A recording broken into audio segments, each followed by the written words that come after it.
वाहेगुरु जी का Khalsa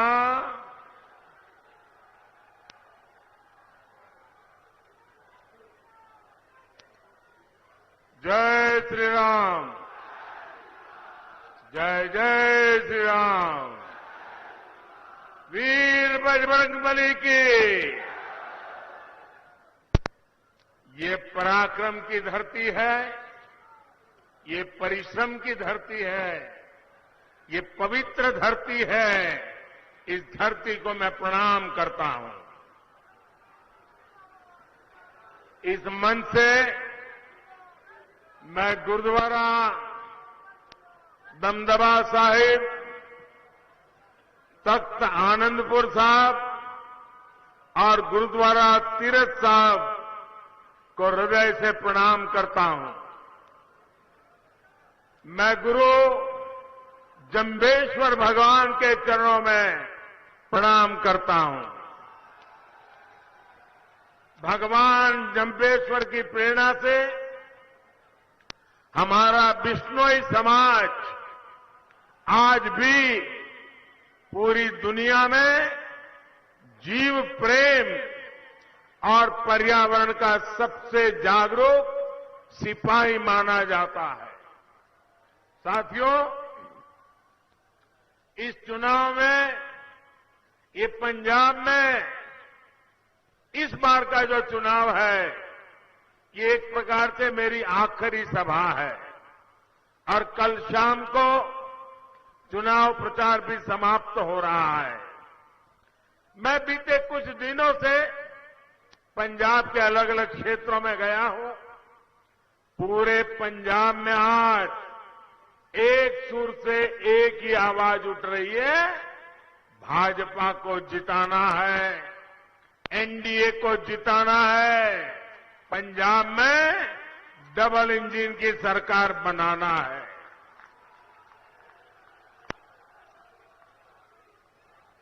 double engine की सरकार का मतलब क्या? पंजाब का इस दशक में सबसे तेज विकास। डबल इंजन की सरकार का मतलब पंजाब से रेत माफिया, ड्रग माफिया, इनकी विदाई। डबल इंजन की सरकार का मतलब है पंजाब की औद्योगिक इकाइयों में नई ऊर्जा भरना। डबल इंजन की सरकार का मतलब है पंजाब के युवाओं को रोजगार, स्वरोजगार के नए मौके देना। साथियों, पंजाब को आज एक ऐसी सरकार चाहिए जिसकी प्रेरणा राष्ट्रभक्ति हो, जिसकी प्रेरणा पंजाब का विकास हो। बीजेपी पूरे समर्पित भाव से पंजाब के लोगों के सामने पंजाब की सुरक्षा का संकल्प लेकर, पंजाब के विकास का संकल्प लेकर के आई है। एक बार भाजपा को आपकी सेवा करने का मौका दीजिए। एक बार 5 साल मुझे दीजिए।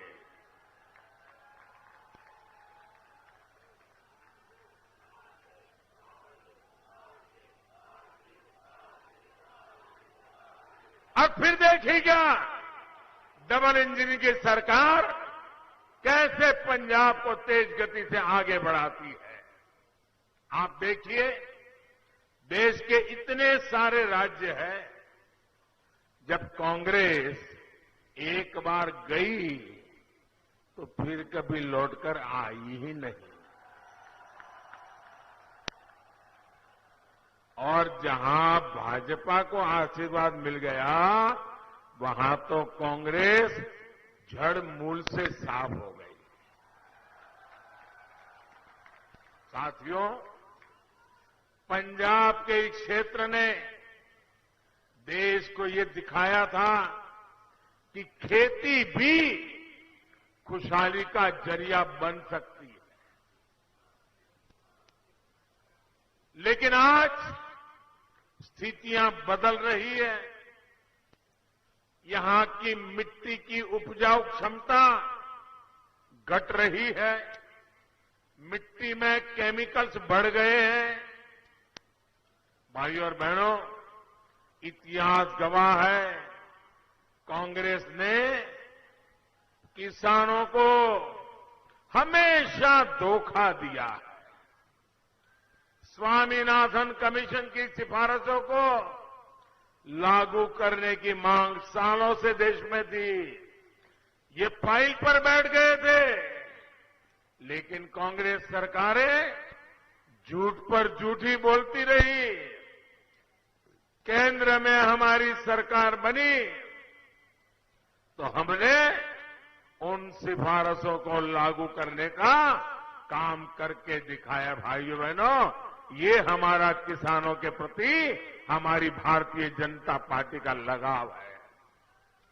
हमने, आप देखिए पुराने रिकॉर्ड, और मैं चुनौती देता हूं किसी भी दल को, हमारे समय में अनाज की रिकॉर्ड खरीदी की और किसानों के बैंक खातों में सीधे पैसा भेजा है हमने, उसके खाते में सीधा पैसा आता है। भाई और बहनों, पंजाब के किसानों को आज नई सोच और नए विजन वाली सरकार चाहिए। आज किसान को बेहतर फसल, कम लागत और बेहतर कीमत की जरूरत है। इसके लिए हमारी सरकार बीज से बाजार तक नई व्यवस्था बना रही है।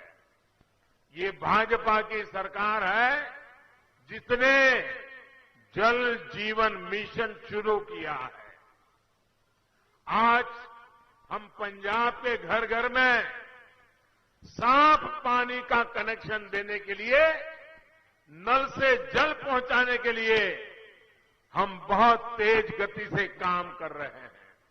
साथियों, पंजाब में आज हर व्यापार माफियाओं के कब्जे में है।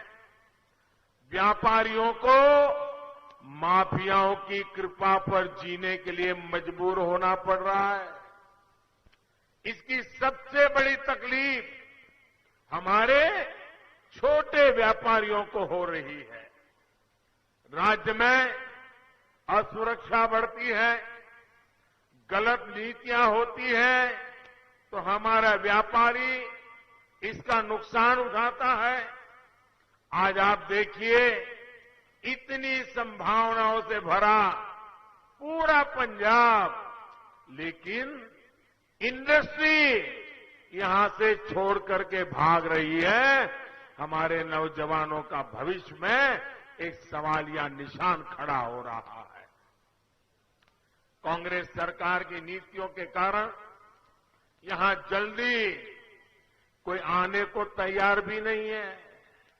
वो 7 बार सोचता है, क्या जाऊंगा और माफियाओं की चरण में जाना पड़ेगा तो क्या होगा।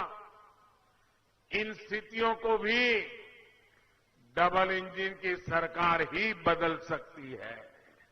आप मुझे बताइए, और कोई इसको बदल सकता है क्या? और कोई बदल सकता है क्या? एक भी सारे चेहरे याद कर लो, किसी में दम है क्या? भाइयों बहनों, ये अगर करेगा तो मोदी ही करेगा।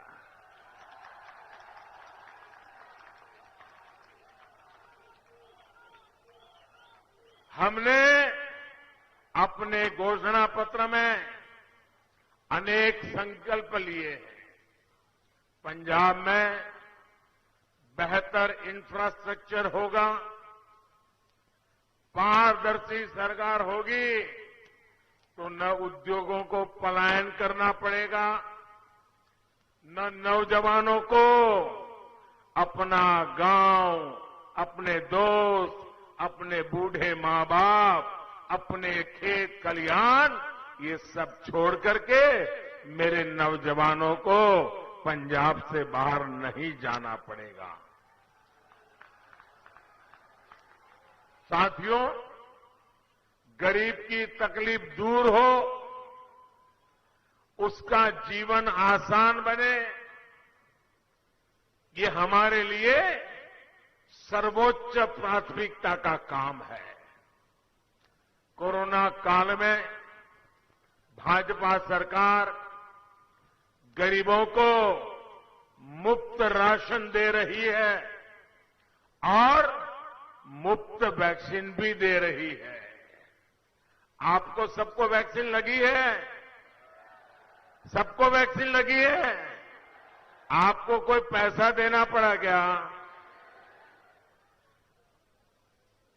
भाइयों बहनों, ये आपकी जिंदगी को बचाने में एक रक्षा कवच के रूप में काम आ रहा है कि नहीं आ रहा है? आपके जीवन को बचाने के लिए भारत सरकार पूरी रात दिन काम कर रही है कि नहीं कर रही है? भाइयों बहनों, आयुष्मान भारत की वजह से, इस योजना की वजह से पंजाब के 11 लाख गरीबों ने अच्छे अस्पतालों में अपना मुफ्त इलाज कराया है। ये हमारी योजना ऐसी है कि अगर आयुष्मान भारत का आपके पास कार्ड है, इस देश के 50 करोड़ लोगों को इसका लाभ मिल रहा है। 50 करोड़, दुनिया के देशों की आबादी से भी ज्यादा लोगों को। और इसकी विशेषता ये है कि आप अगर मुंबई गए हैं, बीमार हो गए, अहमदाबाद गए हैं, बीमार हो गए, लखनऊ गए, बीमार हो गए, तो वहां की अस्पताल में इसी कार्ड से मुफ्त में तत्काल आपको डॉक्टरों से सेवा मिलेगी। आपकी ऑपरेशन की जरूरत पड़ गई तो वो भी कर दिया जाएगा। यानी पंजाब का नागरिक हिंदुस्तान में कहीं पर भी जाएगा तो उसको ये सुविधा है। लेकिन मैं एक और दुख की बात बताता हूं। आपके पास कार्ड है, आप अहमदाबाद जाएंगे तो ऑपरेशन हो जाएगा, भोपाल जाएंगे तो ऑपरेशन हो जाएगा, लखनऊ जाएंगे तो हो जाएगा, लेकिन दिल्ली जाएंगे जहां मुख्यमंत्री जो बैठे हैं,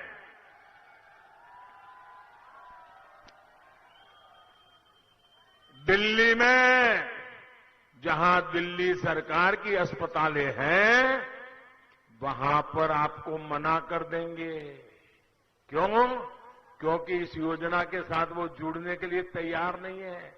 आप मुझे बताइए भैया, आपको भारत सरकार 5 लाख रुपए तक बीमारी के लिए खर्च दे रही है, तो पंजाब के लोगों को अगर दिल्ली में कहीं मदद जरूर पड़ जाए तो तुम्हारे पेट में चूहे क्यों दौड़ रहे थे? मुझे समझ नहीं आ रहा है। और जो लोग दिल्ली में आपको घुसने नहीं देना चाहते, वो आपसे वोट मांग रहे हैं।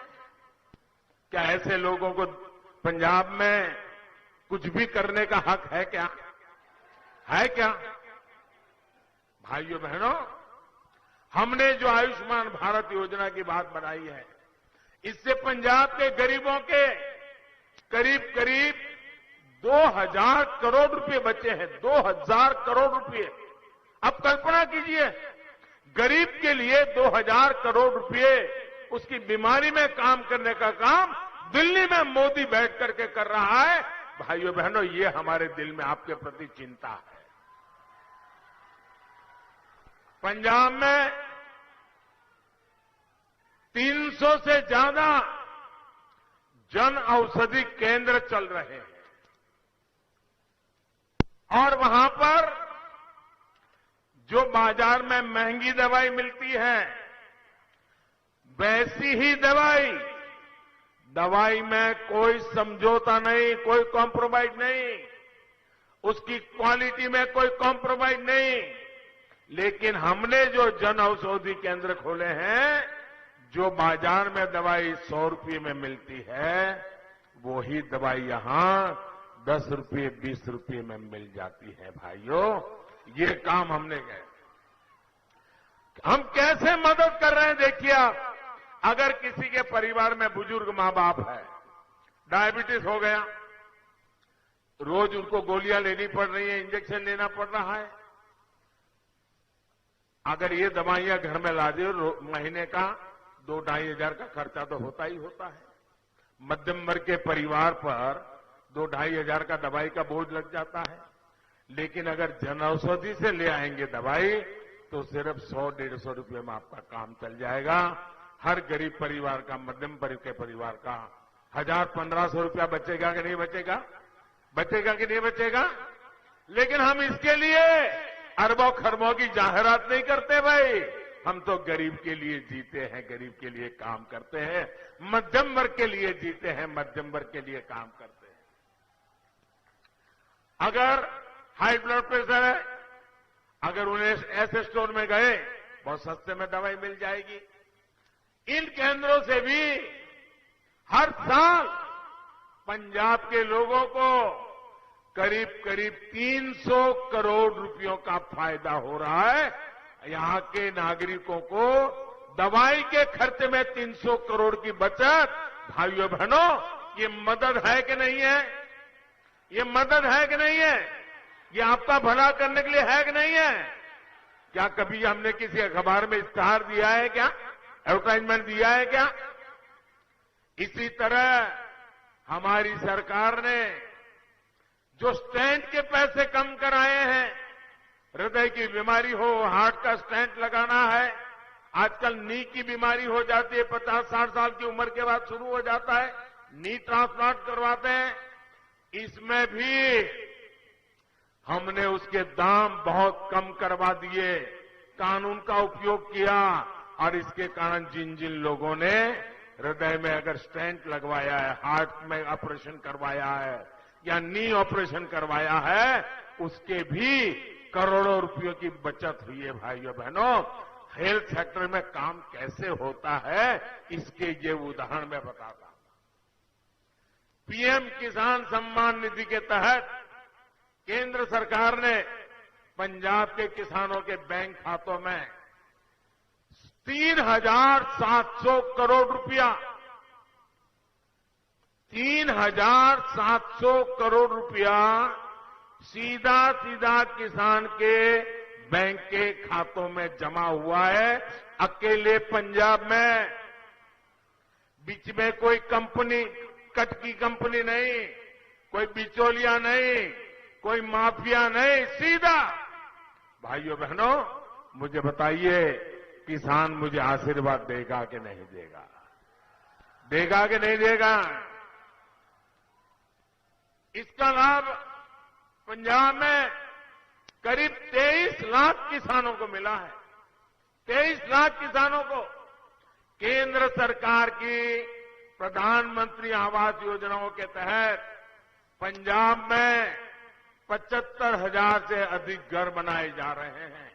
और एक एक घर बनाने के लिए लाख-सवा लाख रुपया उनके खाते में भारत सरकार जमा करवाती है, ताकि वो पक्के घर में जिंदगी गुजारना शुरू करे। भाई, गरीबों को पक्के घर के लिए अकेले पंजाब को 2,000 करोड़ रुपए से के भी अधिक की राशि दी गई है। इधर आंकड़े जोड़ दीजिए, मैं तो कुछ ही बता रहा हूं, ये सारा दिल्ली से पैसा पंजाब की धरती पर उतारने का हमने काम किया है। साथियों, उजाला स्कीम के तहत हमने बिजली बिल कम हो, हमेशा हमेशा के लिए बिजली का खर्चा कम हो, आपकी जेब से ज्यादा पैसे न जाएं, एक स्थायी व्यवस्था बनाई और टेक्नोलॉजिकल सॉल्यूशन निकाला। इसके तहत एलईडी बल्ब हमने पंजाब में वितरित किए। इस वजह से गरीबों के बिजली के बिल में 900 करोड़ रुपए से भी अधिक बिजली का बिल बचा है।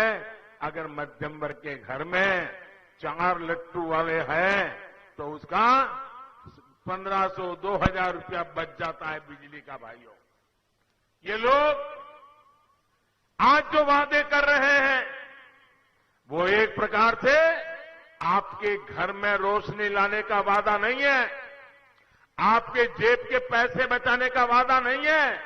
ये ऐसा रास्ता है जो पूरे पंजाब को कुछ ही वर्षों में अंधकार में डुबो देगा। बिजली के कारखाने चलाने की ताकत नहीं होगी, पूरा पंजाब अंधेरे में फंस जाएगा। ये रास्ता इन्होंने चुना है। आप मुझे बताइए, क्या पंजाब में अंधेरा आने देना है? अंधेरा आने देना है? अंधेरा आने देना है तो इन लोगों को दिल्ली में ही रोक लो भैया, आने मत दो यहां।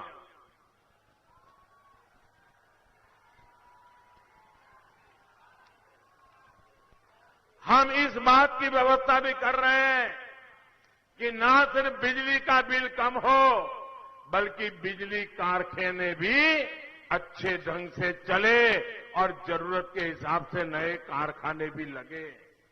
साथियों, 84 के दंगों के समय जब कांग्रेस के नेता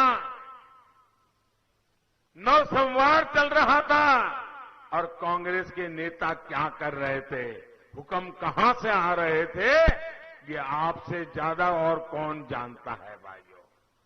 तो ये बीजेपी के नेता, हमारे कार्यकर्ता, हमारे सिख भाई परिवारों को बचाने के लिए, मैं उस समय गुजरात में था, एक भी परिवार को तकलीफ नहीं होने दी, एक भी परिवार को शान से जीते हैं भाइयों। हर सुख दुख में हम पंजाब के लोगों के साथ डटकर खड़े रहे हैं। साथियों, कांग्रेस हमेशा से एक क्षेत्र के लोगों को दूसरे से लड़ाती रहती है ताकि उनकी गाड़ी चल जाए। ये कांग्रेस के जो मुख्यमंत्री ने जो कल बयान दिया है और जिस पर ये दिल्ली का परिवार है उनका मालिक, वो बगल में खड़े रह करके तालियां बजा रहा था, बताइए। और ये पूरे देश ने देखा है। अपने इन बयानों से ये लोग किसका अपमान कर रहे हैं? यहां का कोई ऐसा गांव नहीं होगा, कोई ऐसा गांव नहीं होगा जहां हमारे उत्तर प्रदेश के भाई बहन या हमारे के बिहार के भाई बहन यहां पर मेहनत न करते हो, ऐसा कोई गांव नहीं होगा भाइयों।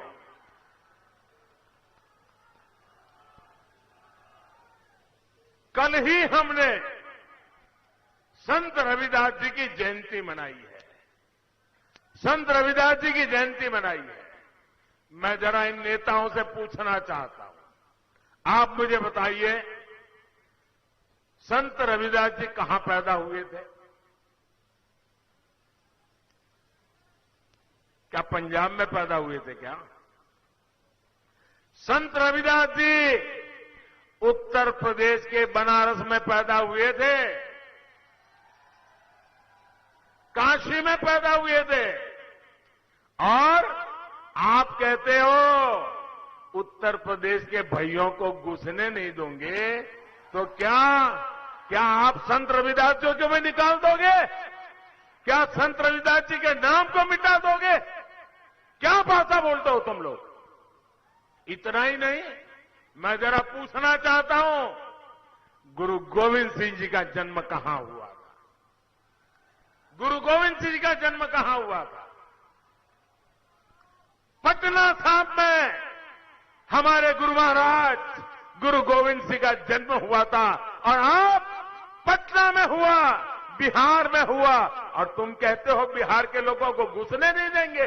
तो क्या तुम गुरु गोविंद सिंह महाराज का अपमान करोगे?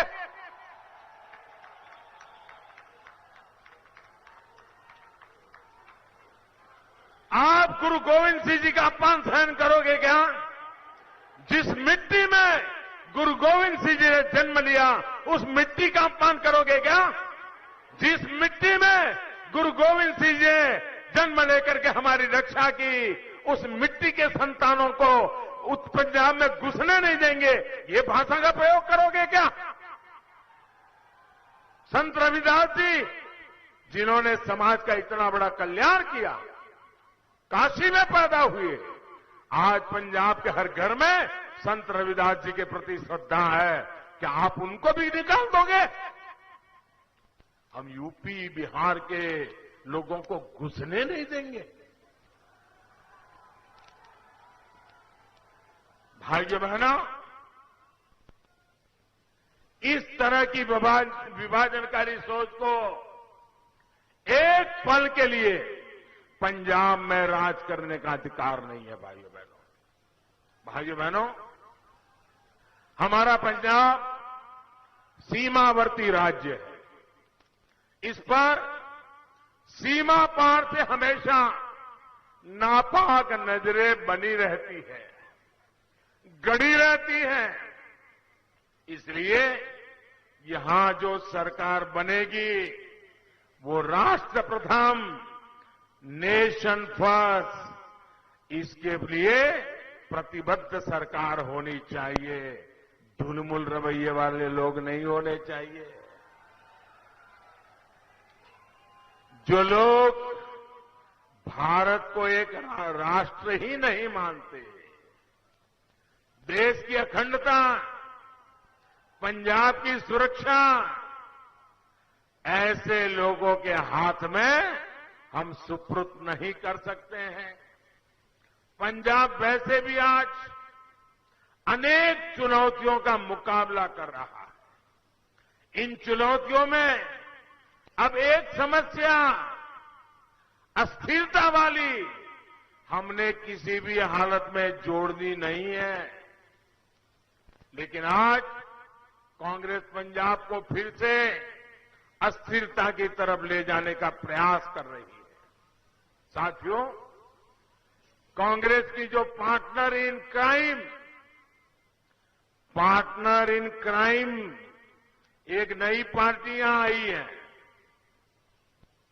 वो भी एक के बाद एक रोज नए झूठ, रोज नई मनगढ़ंत बातें पंजाब में आकर बोल रहे हैं।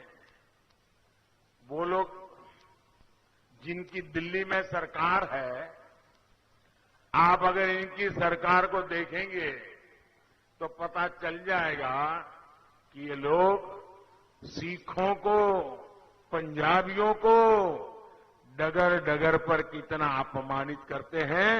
दिल्ली जाओगे तो पता चलेगा। आज पंजाब में आकर सिखों को झूठ बोलने वाले इन लोगों ने दिल्ली में एक भी सिख को न मंत्री बनाया है। इतना ही नहीं, ये पंजाब को नशा मुक्त करने की बात करते हैं, लेकिन दिल्ली में हर स्कूल कॉलेज के बगल में शराब के ठेके खोल करके बैठ गए। भाइयों, ये कैसे झूठ बोलने में महारथी है और हर पर आराम से झूठ बोलना, आराम से पलट जाना, कोई परवाह ही नहीं। दिल्ली में प्रदूषण बढ़ता है तो ये पंजाब के किसानों को गाली देते हैं। दिल्ली की हवा खराब हो गई, आपने देखा होगा, ये सब अवेलेबल है कि मैं कह नहीं रहा हूं।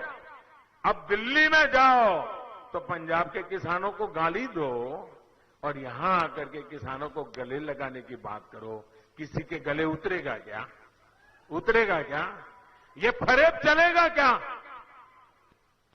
जब कोरोना की वेव आई तो इन लोगों ने यूपी, पंजाब, हरियाणा के लोगों को झूठ बोल करके भगा दिया कि बहुत बड़ा भयंकर होने वाला है, महीनों तक खाना नहीं मिलेगा, भागो। जो लोग दिल्ली में पंजाब, हरियाणा, उत्तर प्रदेश के लोगों को भगा देते हैं, वो आज आपके पास आए हैं। आप क्या करोगे? इनको मेहमान गति स्वीकार करोगे क्या? भाइयों बहनों, बात इतनी नहीं है साथियों, इनके इरादे कहीं ज्यादा खतरनाक है। आपने सुना होगा, कल इनके एक पुराने विश्वस्त साथी जो पिछले बार जो यहां के पंजाब के चुनाव के उनकी तरफ से इंचार्ज थे और उनके खासम खास दोस्त थे। अन्ना हजारे के साथ ये आंदोलन में झंडा लेकर के खड़े रहते थे और कवि होने के नाते, चिंतक होने के नाते देश भर में उनके कवि सम्मेलनों को सुनने के लिए देश की युवा पीढ़ी घंटों तक इंतजार करती है। ऐसा मां सरस्वती की पूजा में लगा हुआ इंसान कल उसने कह दिया, जब दर्द काफी हुआ होगा तब उसने मुंह खोला होगा।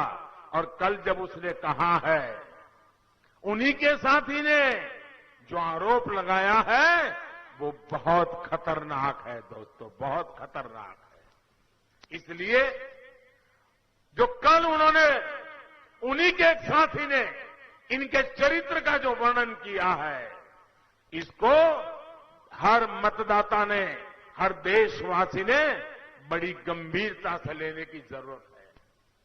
पंजाब के मेरे भाई और बहनों, ये लोग पंजाब को तोड़ने का सपना पाले हुए हैं। ये लोग सत्ता के लिए अलगाववादियों से भी हाथ मिलाने को तैयार है। सत्ता पाने के लिए इन लोगों को अगर देश भी तोड़ना पड़े तो ये उसके लिए भी तैयार है। इनका एजेंडा और देश के दुश्मनों का एजेंडा, पाकिस्तान का एजेंडा अलग है ही नहीं। इसलिए ही ये सर्जिकल स्ट्राइक पर पाकिस्तान के सूर में सूर मिलाते हैं। इसलिए ही ये पंजाब में ड्रग्स के नेटवर्क को बढ़ाना चाहते हैं। इसलिए ही ये बॉर्डर पर बीएसएफ के बढ़ते अधिकारों के खिलाफ आवाज उठाते हैं। यही इन लोगों का मंसूबा है, यही इनकी सोच है। लेकिन साथियों, अराजकता और अलगाव के नशे में डूबे इन लोगों को पता नहीं है ये मेरा पंजाब है क्या।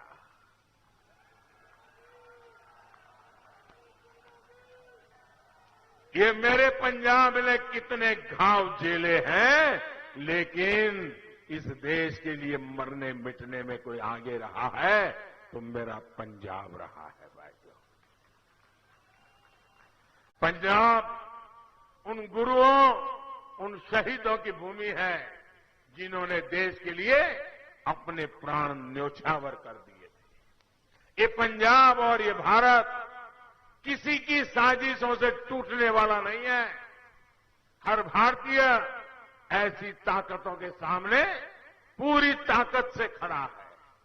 भाई और बहनों, ये सामान्य चुनाव नहीं है। ये पंजाब के वर्तमान के लिए, पंजाब के भविष्य के लिए बहुत महत्वपूर्ण चुनाव है। अब बीच में 2-3 दिन ही बचे हैं। 20 तारीख को पंजाब के लोगों को इनके अपराधों का हिसाब करना है। करोगे? चुन चुन के हिसाब करोगे? पल पल का हिसाब करोगे? 20 तारीख को पंजाब के लोगों को भाजपा के लिए, एनडीए के लिए, नवा पंजाब के लिए पुरजोश भारी मात्रा में ज्यादा से ज्यादा संख्या में वोट करना है। वोट करोगे ना? करोगे ना? ऐसा तो नहीं होगा ना कि इस सभा के बाद अरे भाई सभा बड़ी जबरदस्त हो गई, रैली बड़ी जबरदस्त हो गई, चलो आज सो जाते हैं। ऐसा नहीं करोगे ना? ऐसा नहीं करोगे ना? घर घर जाओगे, एक एक मतदाता को मिलोगे, देश की बात बताओगे, पंजाब के उज्जवल भविष्य की बात बताओगे, यहां के नौजवानों के कल्याण की बात बताओगे, यहां की माताओं बहनों की भलाई की बात बताओगे, लोगों को मतदान के लिए तैयार करोगे, कमल पे वोट डलवाओगे, एनडीए के साथियों को वोट डलवाओगे, भाइयों बहनों, मैं विशेषकर से मैं उन नौजवानों से भी आग्रह करना चाहता हूं जो जीवन में पहली बार वोट देने के लिए जाने वाले हैं। जो फर्स्ट टाइम वोटर्स हैं, ये फर्स्ट टाइम वोटर आपके जिंदगी का एक महत्वपूर्ण अवसर है। जब आप वोट डालने जा रहे हैं, मतलब आप अब पंजाब का भविष्य तय करने के एक निर्णय के भागीदार बन रहे हैं। ये बहुत महत्वपूर्ण अवसर आपको मिला है। मैं फर्स्ट टाइम वोटर से कहना चाहता हूं, आप गर्व के साथ वोट करने जाइए और याद रखिए आज का दिन जीवन में कि आपने पहले वोट से ही पंजाब की शकल सूरत बदलने का काम किया था और आपने पंजाब को बनाने में भागीदारी दी थी। आज मैं हमारे अबोहर के लोगों से भी एक विशेष आग्रह करूंगा। मैं जब यहां मंच पे बैठा था, तो जब मैं यहां काम करता था, सारे पुराने परिवार सबको मैं देख रहा हूं, दूर से हाथ उठा करके नमस्ते कर रहा हूं।